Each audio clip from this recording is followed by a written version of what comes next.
Beyond the barren shores of the Dead Sea lived an ancient people called the Jebusites.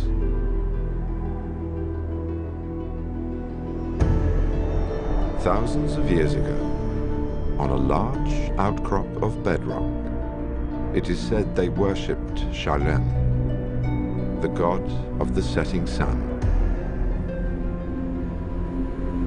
The city below was known as the place of Shalem, Jerusalem.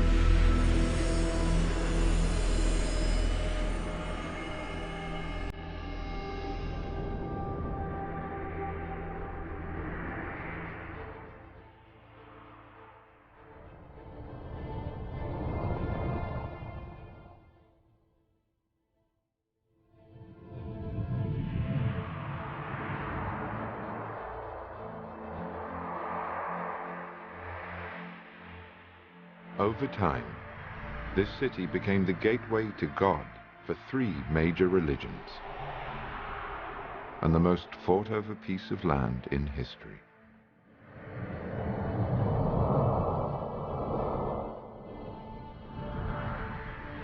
Many believed it was the center of the world.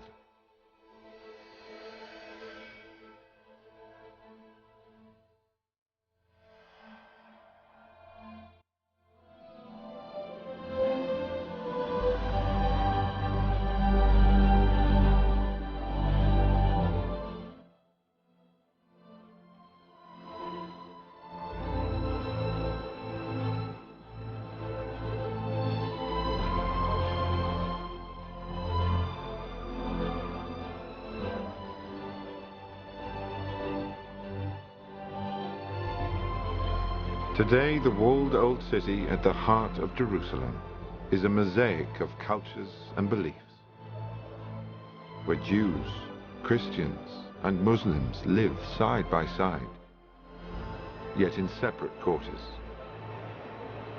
each in their own Jerusalem.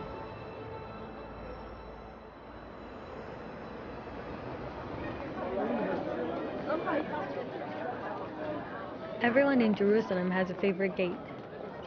Mine is Damascus Gate.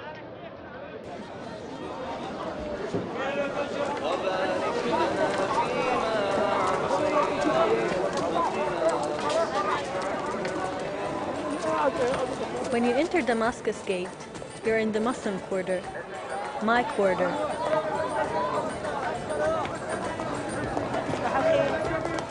This is my Jerusalem.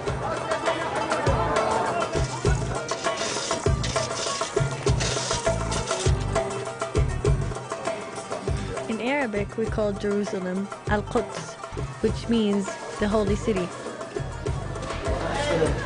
But it's also a place where people go to work, where we buy our groceries, and kids play and go to school.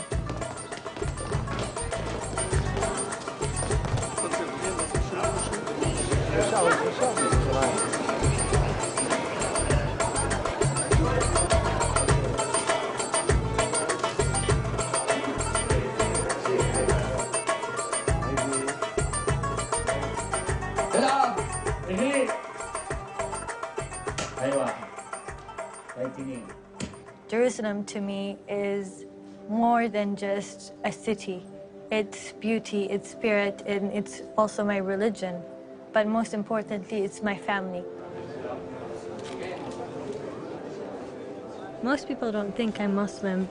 It's only when I go to the mosque and I put a headscarf on that surprises them. But Jerusalem is full of surprises.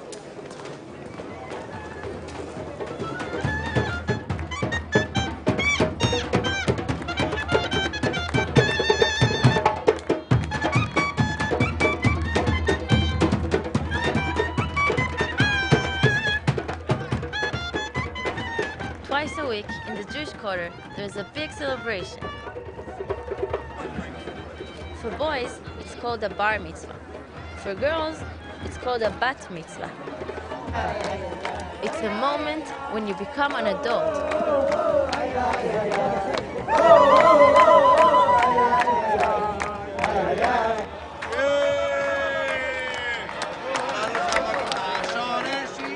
Jews in Jerusalem have come from over 100 different countries. Take, for example, my family.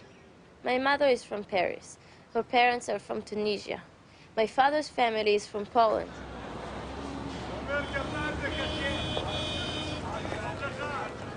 No matter where we come from, we all trace our roots back here. Sometimes I feel like I'm walking on the same stones as my ancestors.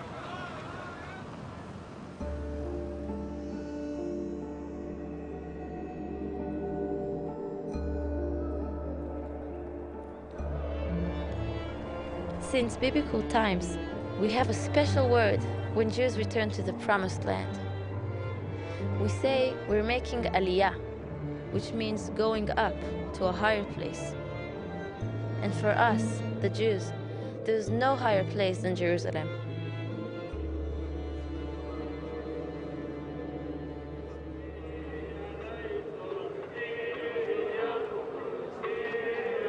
For me, the best time to come to Jerusalem is Easter. Every Easter starts with a Palm Sunday procession. It's where we walk down the Mount of Olives, celebrating the day where Jesus entered the city.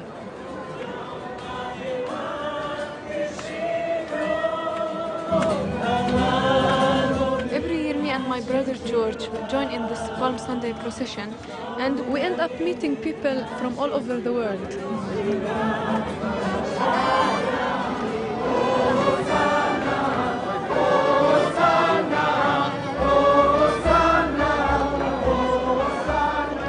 Easter, for most people, it's about the eggs, the bunnies, and decorations.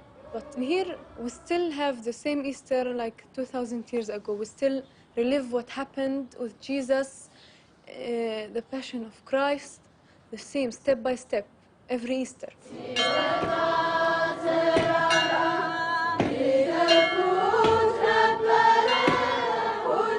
In the Christian quarter, we have the Ethiopians, the Greek Orthodox, the Catholics, the Coptics, the Syrians, and each community celebrates Easter in their own way.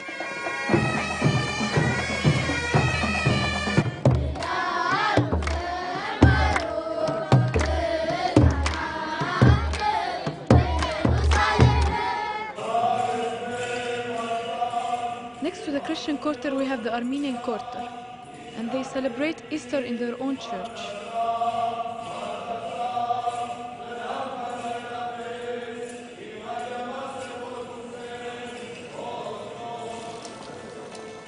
The old city is very small, and the four quarters do not communicate a lot.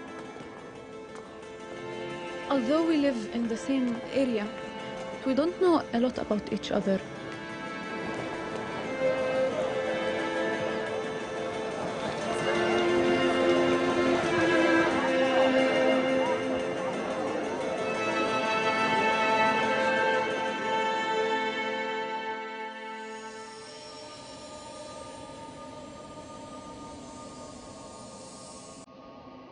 Smaller than a square mile, Jerusalem's old city contains some of the holiest sites in the world for Jews, Christians, and Muslims.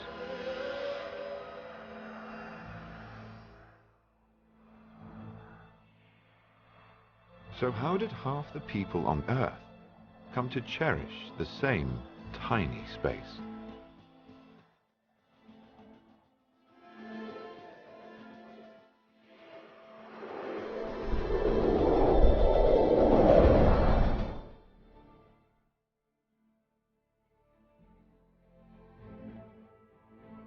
Jerusalem lies at the crossroads of Africa, Asia, and Europe, a region known as the cradle of civilization.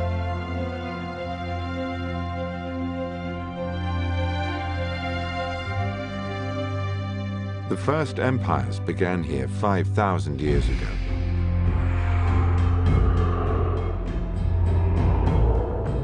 As other great powers emerged, the land surrounding Jerusalem became a constant battleground.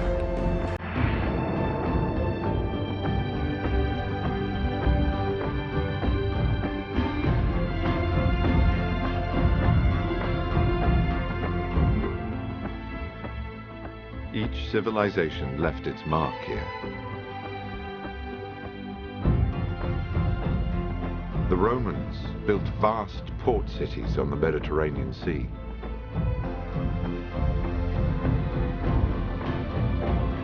On the tombs of biblical prophets, Muslims built shrines.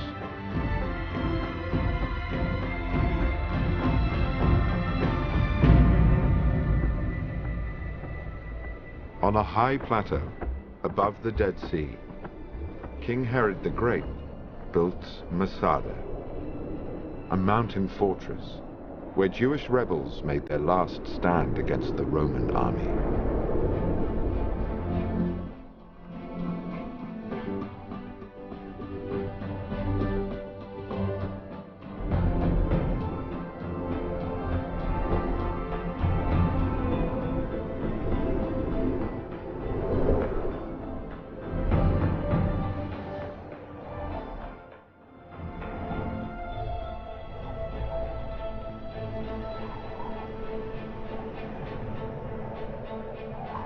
In the Judean deserts, early Christians built remote monasteries, some still inhabited to this day.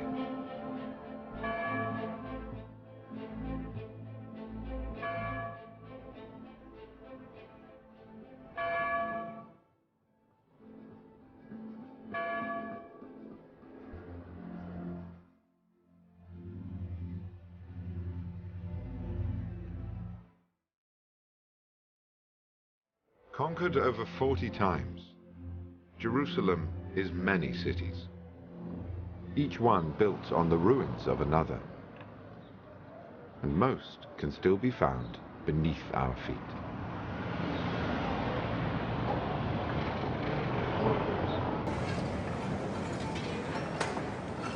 Imagine you're a detective, and you try to solve a mystery based on pieces of evidence that you put together. That's exactly what archaeologists do, except that we do it for the past. One of the things that makes Jerusalem such an exciting place to work is the continuous occupation layers, one on top of the other, going all the way back 5,000 years ago to the first inhabitants, the biblical Jebusites, and then through the Israelites and the Roman period and the Crusaders and all the way up until today. Understanding ancient Jerusalem is like trying to put together a giant puzzle where we're missing most of the pieces and we don't know what the original picture looked like.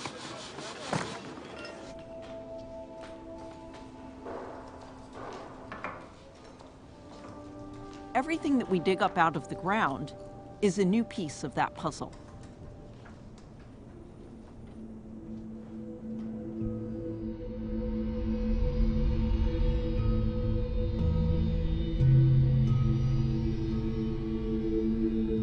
Jerusalem lies in the heart of a region that has yielded some of archaeology's most incredible finds.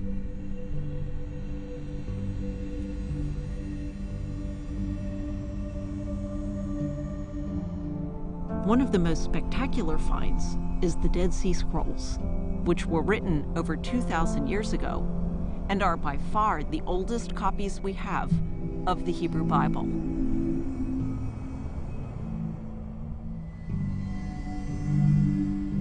At the deepest levels under the ground, we find the earliest remains of the people who lived in this land.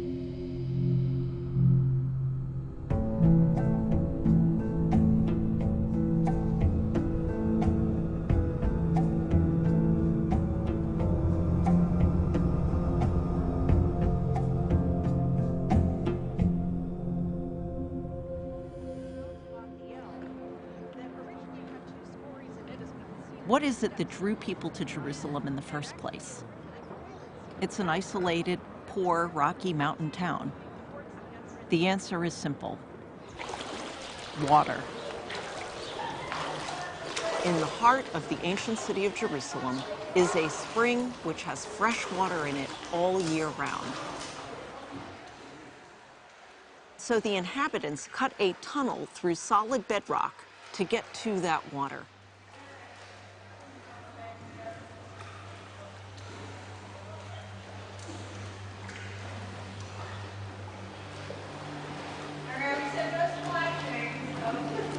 along with water, there is another reason Jerusalem became important, and that was at the top of the hill that overlooked the city.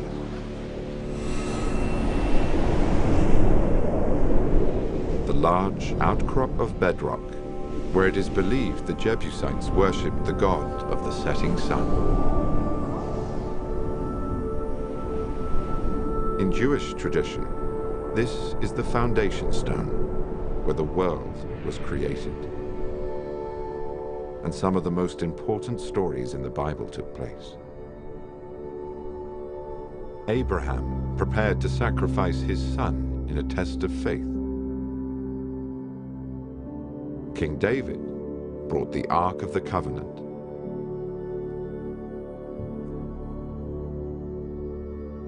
And King Solomon built the first temple, the house of God.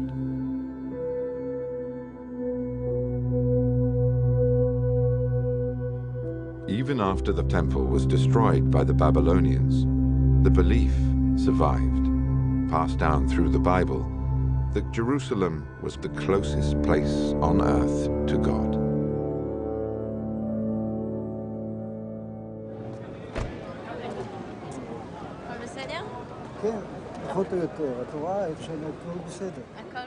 My grandfather came to Jerusalem when he was 12 years old in 1936 because his father felt that something bad is going to happen in Europe. But all the rest of his family stayed in Poland, and they all perished during the Holocaust. He made research about every place in the old city, and he even wrote 7 books about Jerusalem. And now, in his 90s, he's still learning every day something new about Jerusalem. It's his biggest love, I think, after his wife. But I'm sure that part of his love to Jerusalem has passed to his family and to me.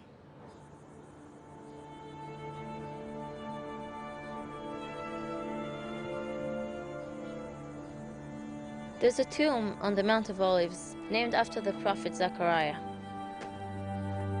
That's where my family's name comes from. Zechariah saw the destruction of Jerusalem over 2,000 years ago.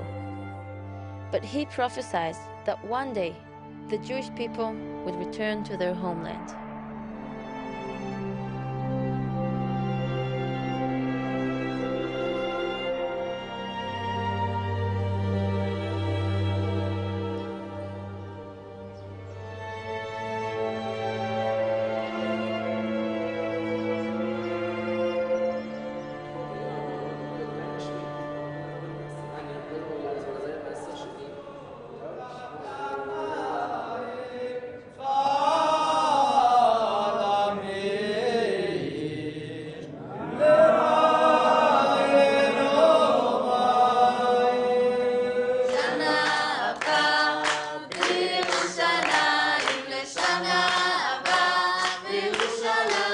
At the end of our holiest days, like Yom Kippur and Passover, we sing "Next Year in Jerusalem." For hundreds of years, this was the Jewish dream, to be back in Jerusalem. And I have the chance to live that dream.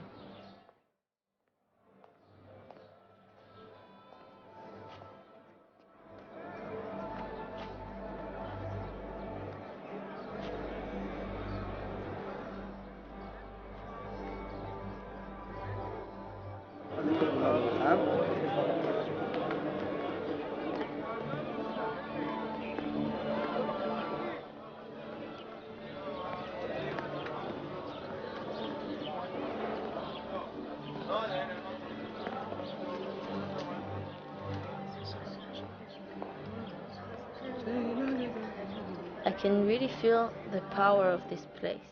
How much energy is in this place. I have this tradition to go every birthday and to put a prayer note in the wall.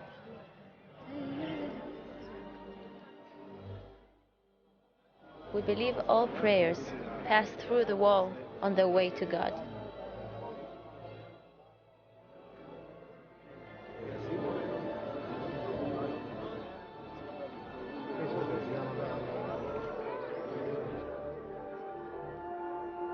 A site of Jewish longing for generations, the Western Wall is one of 4 walls that support the enormous stone platform where 2,000 years ago King Herod the Great rebuilt the temple on a scale comparable to the Great Pyramids of Egypt.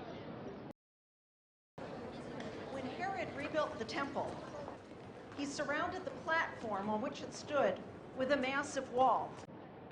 We're now rounding the southwest corner of this wall, and as we come around, I want you to look at the giant stones that are built into the wall. In fact, think about this. How did they get these huge stones into position without the kind of modern machinery that we have today?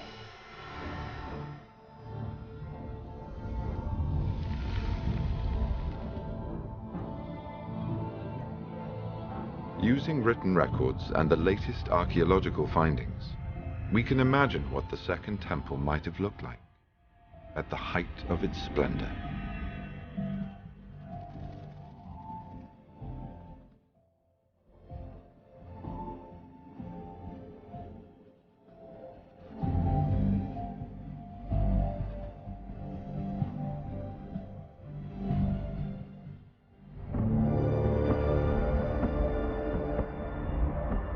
Today, long after the Second Temple was destroyed by the Roman army, Jews mourn its loss at the wall that once stood closest to it, the Western Wall.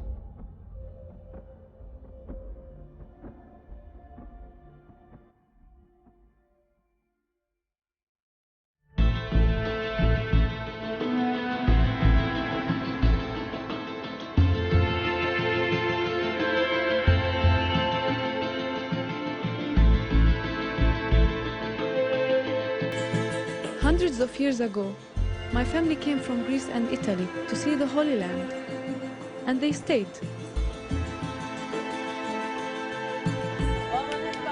My mother's family settled here in Bethlehem. It's the city where Jesus was born.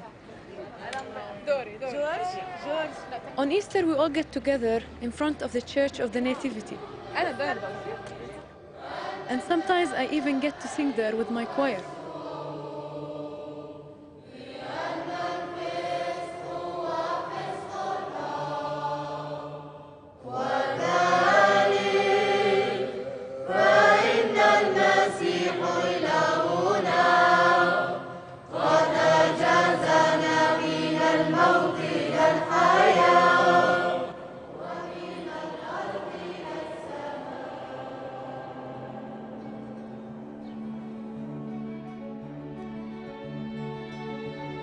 For centuries, Christian pilgrims have traced the footsteps of Jesus, from his birth in Bethlehem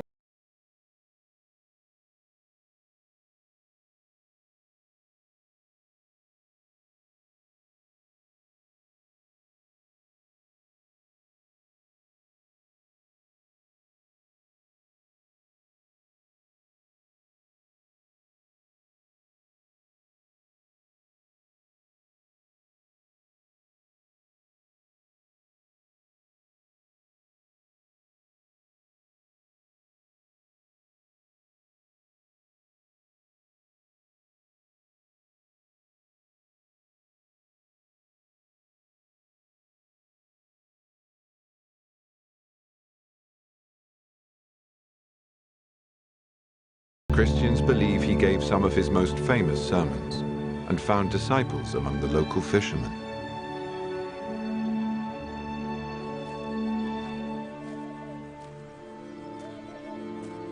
And it is here, in Jerusalem's Garden of Gethsemane, that the New Testament says he was arrested before being sentenced to death.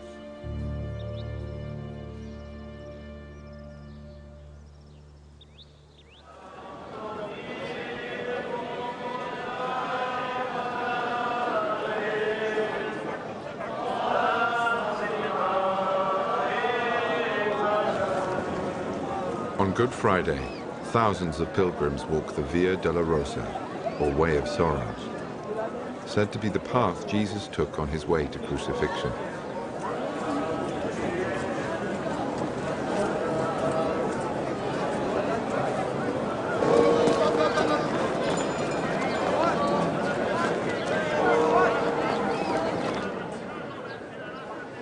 The procession ends inside the Church of the Holy Sepulchre.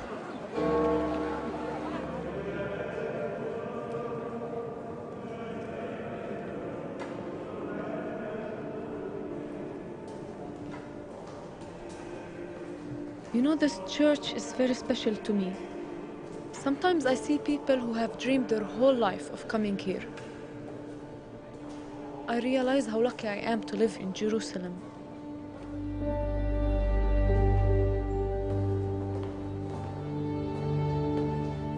I can come to the church anytime I want, to touch the rock of Golgotha.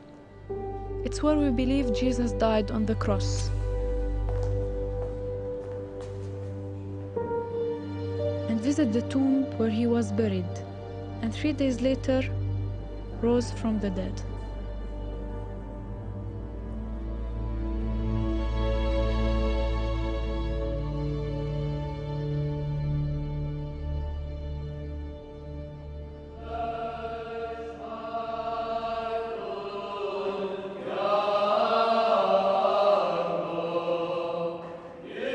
To understand why many believe Jesus was crucified and buried here, we have to go underground.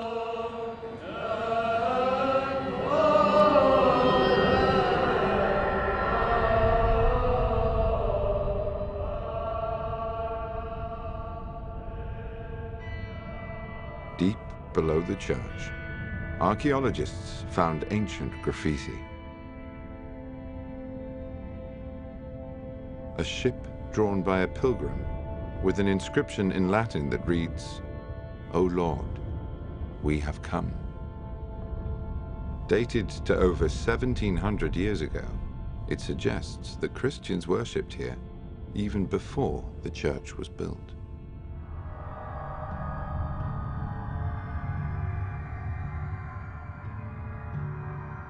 In another part of the church are ancient tombs cut into a rocky hill known as Golgotha.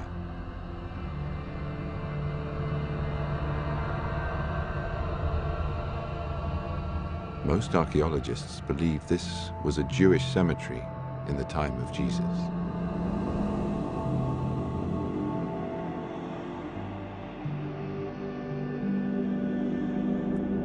These tombs in the rock of Golgotha would later become the site of Christianity's most important church, the Church of the Holy Sepulchre.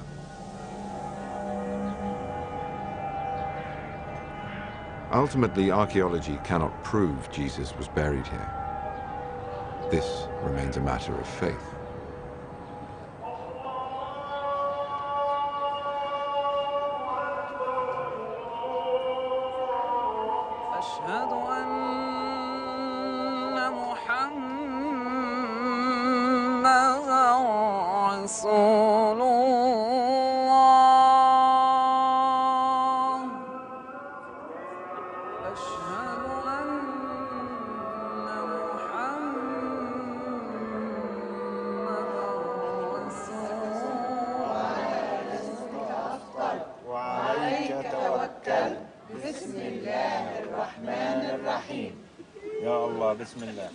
My family has deep roots in Jerusalem. We've been here for hundreds of years.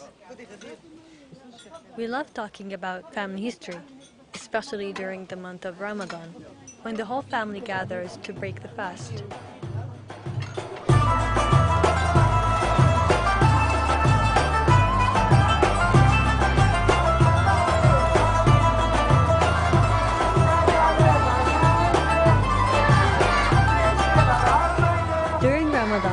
Every street competes to see who can make the best decorations and who can throw the biggest parade.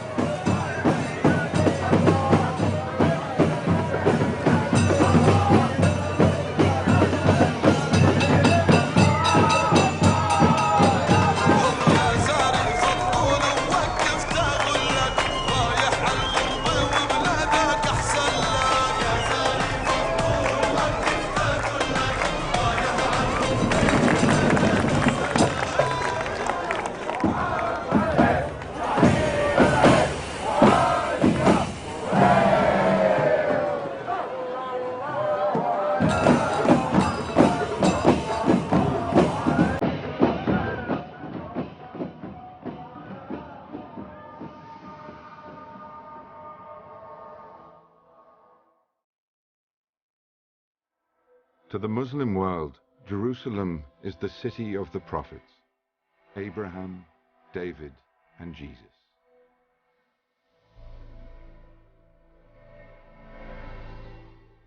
Muslims believe that the last of the prophets was Muhammad, and that one night he was taken on a miraculous journey from Mecca to Jerusalem, where he ascended to heaven on a ladder of light.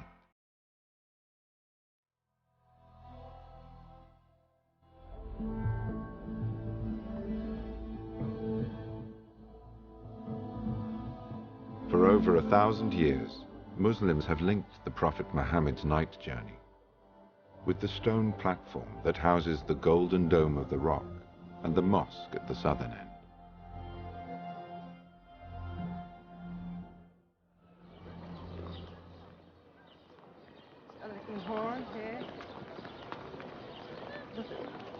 When you go up to the mosque, you leave all the noises and the crowds behind you.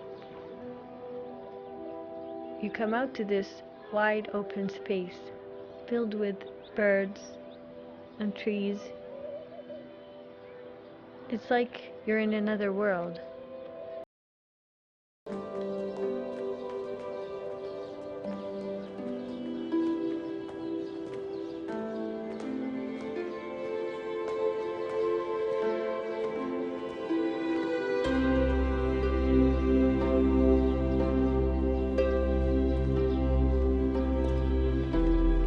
Out of all the buildings in Jerusalem, the most beautiful to me is the Dome of the Rock.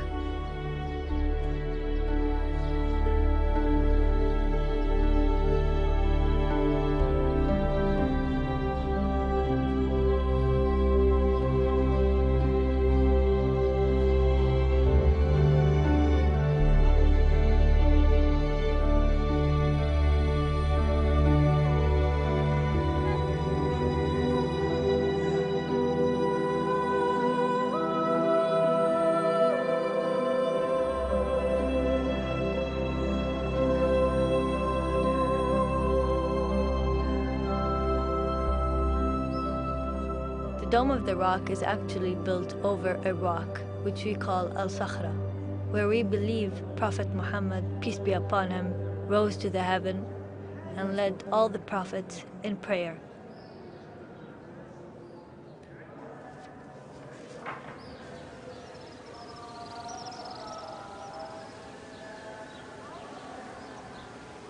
Built 1,300 years ago, the Dome of the Rock is among the oldest Islamic monuments in the world.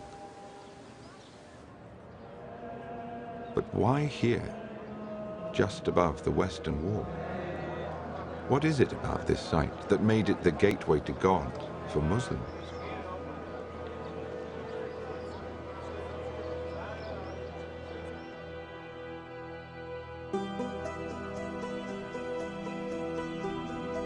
The oldest map of Jerusalem ever discovered shows that when the Muslims arrived as conquerors in the 7th century, they found a Christian city, dominated by the Church of the Holy Sepulchre.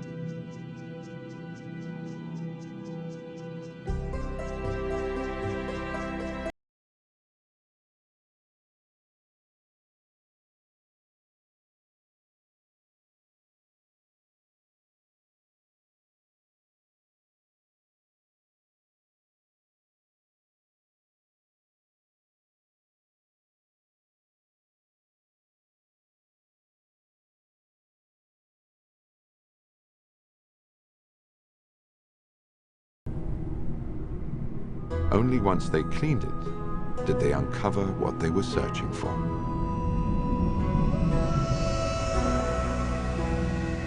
The large outcrop of bedrock, the object at the center of Jerusalem's sacred stories.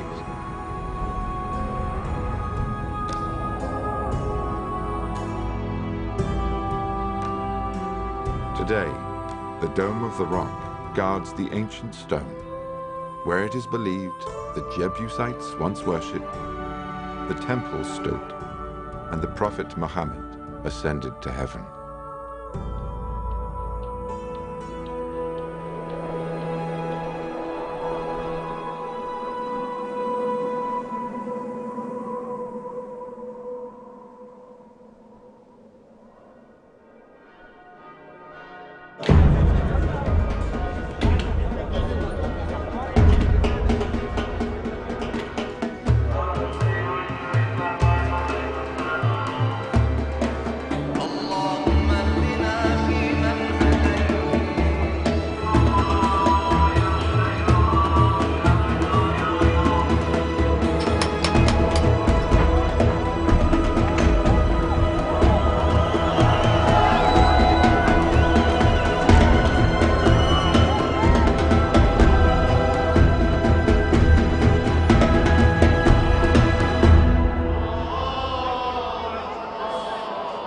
the Saturday before Easter, Orthodox Christians celebrate the resurrection of Jesus in the ceremony of the Holy Fire,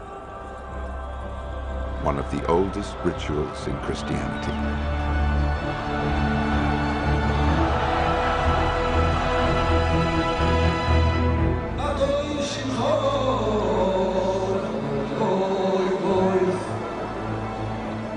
On the Jewish High Holy Days, Jews gather at the Western Wall for the priestly blessing, said to be the same blessing given by priests in the temple 3,000 years ago.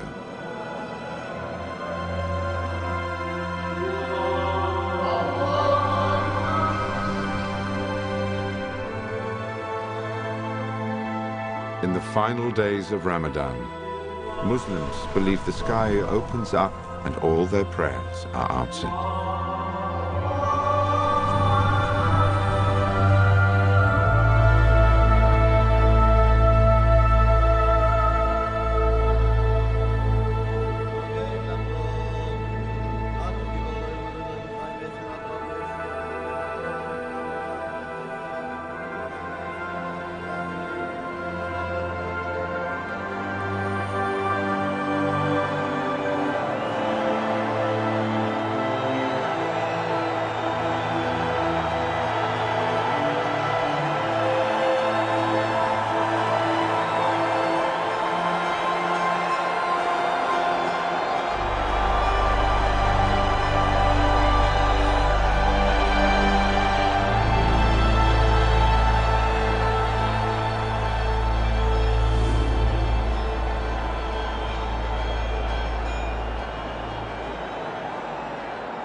When I come to the old city, I see Christians and Muslims, and I'm very curious about how do they see Jerusalem.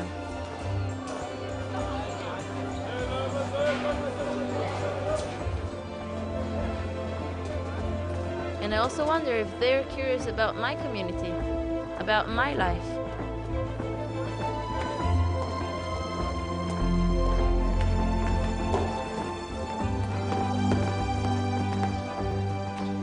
Every religion has an assumption of one another. We think we're so different, but we have more in common than we realize. We live in this small area, and I know we all love it. We all love Jerusalem.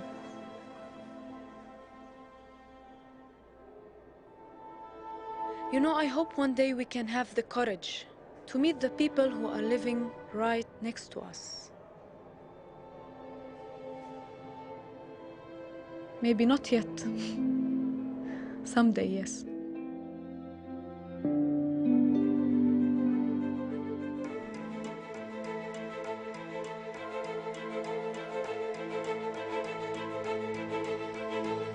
Jews, Christians, and Muslims have often found themselves in conflict. Yet they share a heritage and a love for the land that nourished their beliefs. Nowhere is this more apparent than Jerusalem. This city on a hill binds together the hopes of the world.